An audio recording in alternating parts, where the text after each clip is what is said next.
Louvado seja o Senhor Jesus.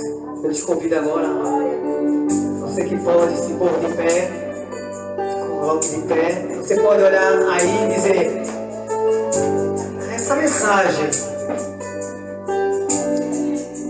5 minutos para as 9 da noite. 5 minutos para as 9.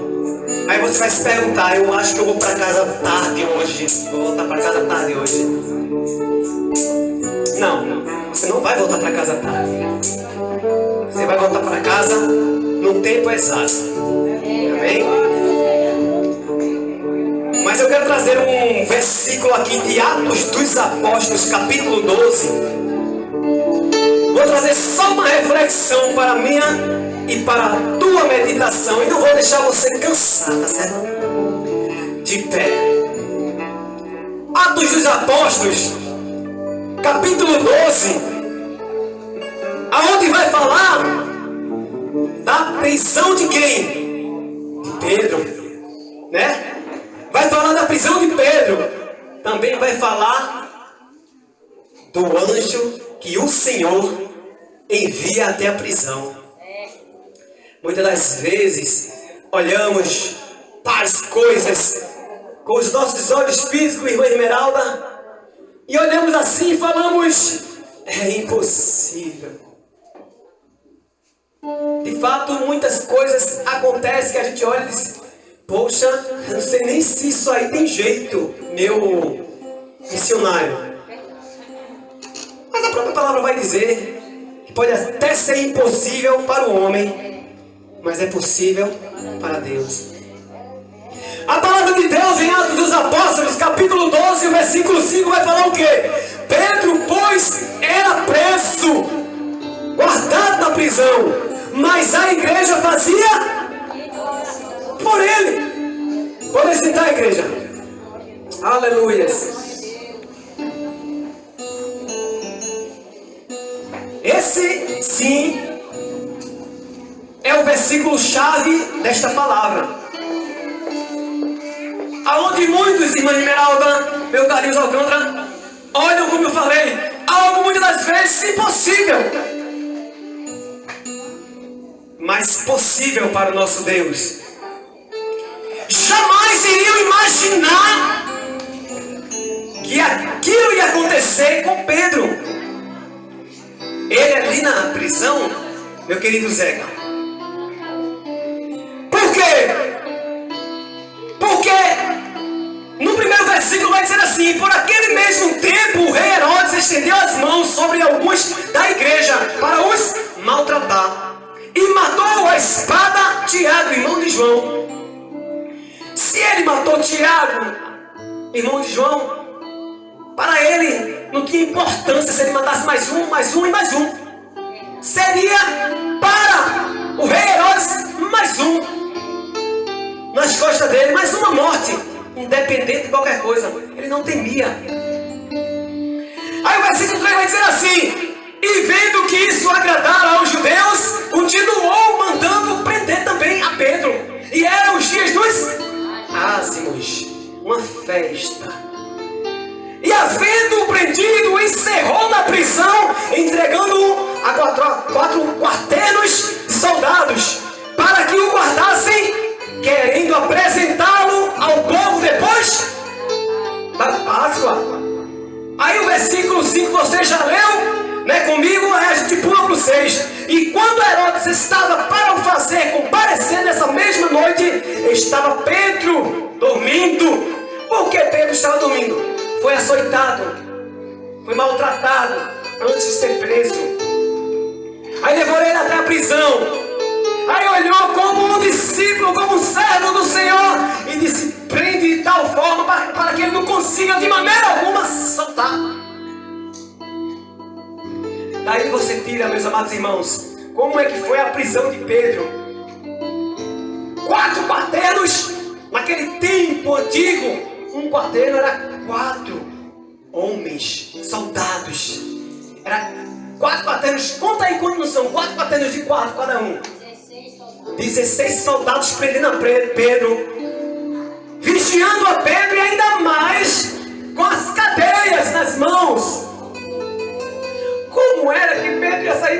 seca.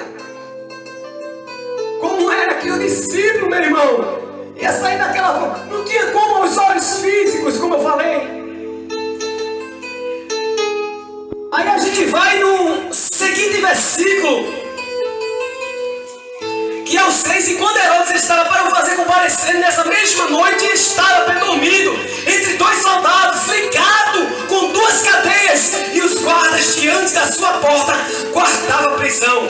E eis que sobreveio quem? O anjo do Senhor, e resplandeceu uma luz na prisão. E fazendo o quê? E tocando a Pedro no lado, o despertou, dizendo: levanta-te depressa. Oh, glória! Aleluia! E caíram-lhes das mãos as cadeias. O milagre já foi acontecendo aí. Já iniciou o milagre, Deus olhando a igreja orando. Glória a Deus! A igreja clamando, pedindo por socorro. Aí Deus olha dos altos céus e diz: olha, vai lá na prisão, dá uma ordem ao anjo. Aleluia.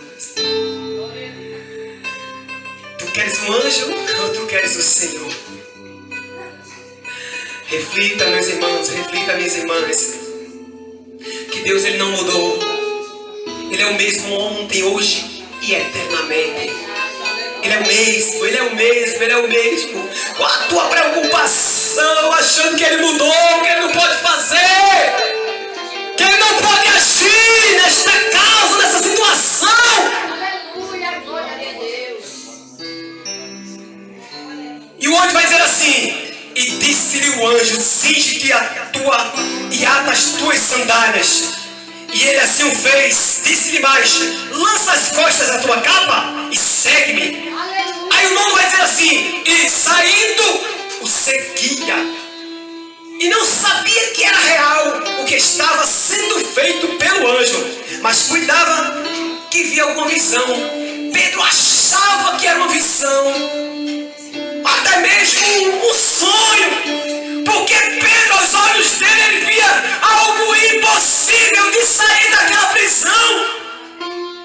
Aleluia! E dizia consigo: isso não é real, isso não é verdade. Será que de fato isso é real? Será que de fato isso não é uma visão? Será que eu continuo ainda na prisão, deitado, açoitado, debilitado, com as cadeias nas mãos? Mas um milagre de Deus vai acontecendo. E o 10 vai dizer: e quando passaram a primeira e segunda guarda, chegaram à porta de ferro que dá para a cidade, a qual lhes abriu por si mesma. Aleluia! E tendo saído, percorreram uma rua, e logo o anjo se apartou, voltou para o céu. E Pedro, tornando a si, disse: agora sei verdadeiramente que o Senhor enviou o seu anjo e me livrou da mão de Herodes e de tudo que o povo dos judeus esperava. E considerando ele nisto, foi à casa de Maria, mãe de João, que tinha por sobrenome Marcos, aonde muitos estavam reunidos e oravam. O segredo da tua vitória é orar, é buscar a face do Senhor, é se entregar a Ele verdadeiramente, é o adorá-lo pelo que Ele é, não pelo que Ele tem a te dar, a te oferecer. Adore ao Senhor verdadeiramente, busque a face do Senhor muito mais, clame a Ele, ore, porque no versículo 5 falou: Pedro, pois, era preso na prisão, mas a igreja fazia contínua oração por ele, estimadamente. Então algo aconteceu ali naquela prisão, porque o povo de Deus estava orando. Eu começo a refletir nessa mensagem, que eles estavam ali naquela casa e ficaram a se perguntar, a pensar e dizer: o que é que está acontecendo agora com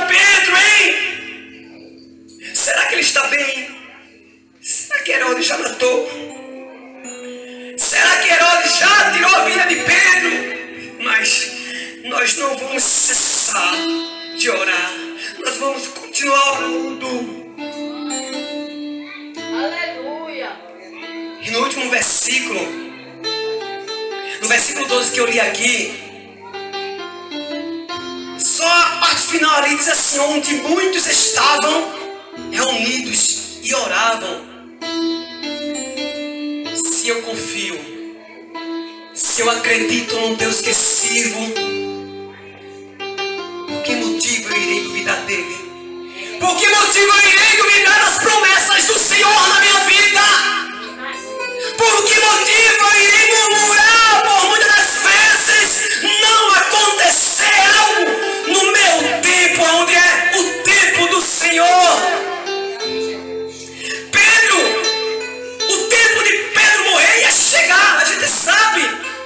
Só que ali, naquele momento, não era o tempo de Pedro morrer. Então Deus ainda queria algo com Pedro. Queria que Pedro fizesse muito mais ali.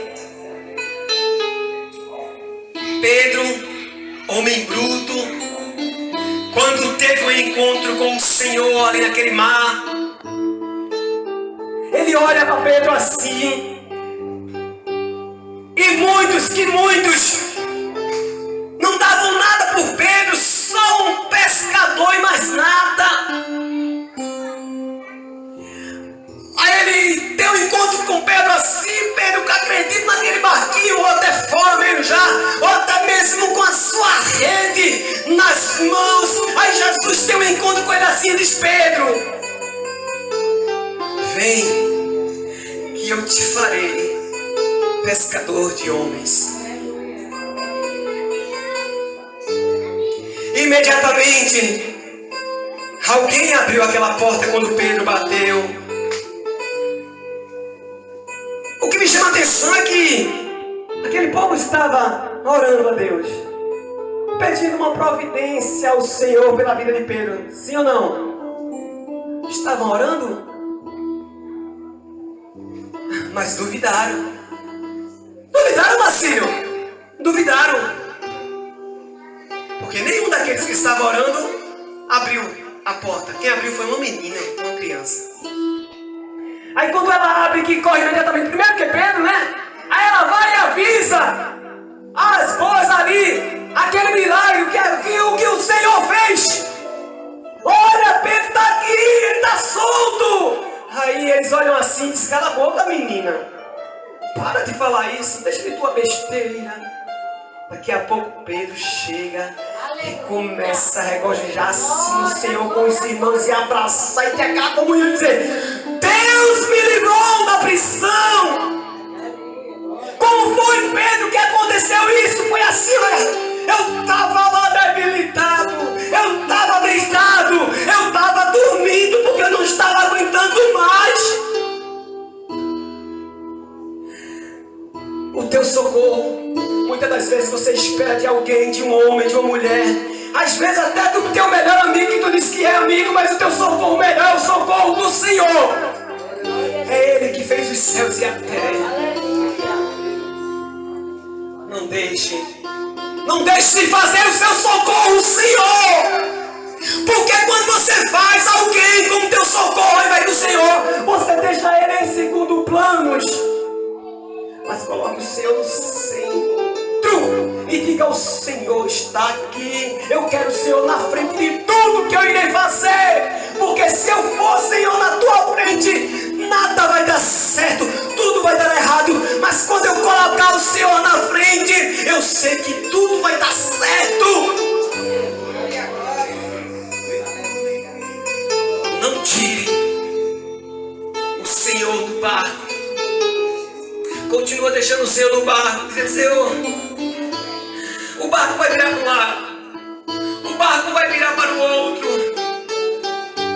mas não vai naufragar porque tu estás comigo, porque tu és meu socorro bem presente na hora da angústia. Então, Senhor, me faz, coloca no meu coração o desejo de te buscar mais. Coloca no meu coração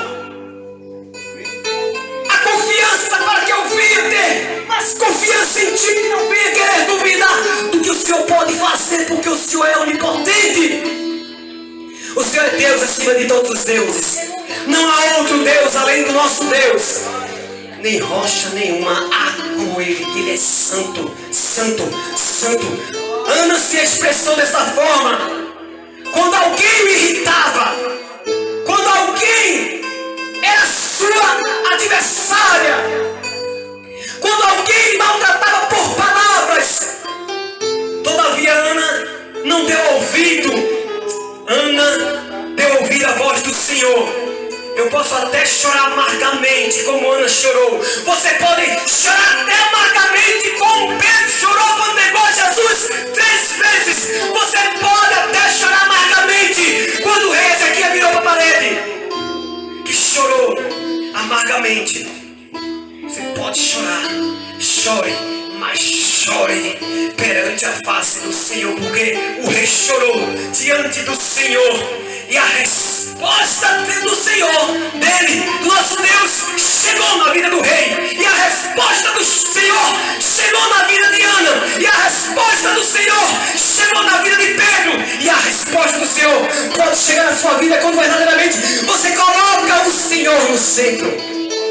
Amém, igreja? Herodes tramou. Herodes arquitetou contra a vida de Pedro. Mas verdadeiramente, quem cantou o hino da vitória foi Pedro e os demais que estavam com ele. Amém? Que Deus continue nos abençoando. Irmão Zeca, vamos lá? Agradecer a Deus.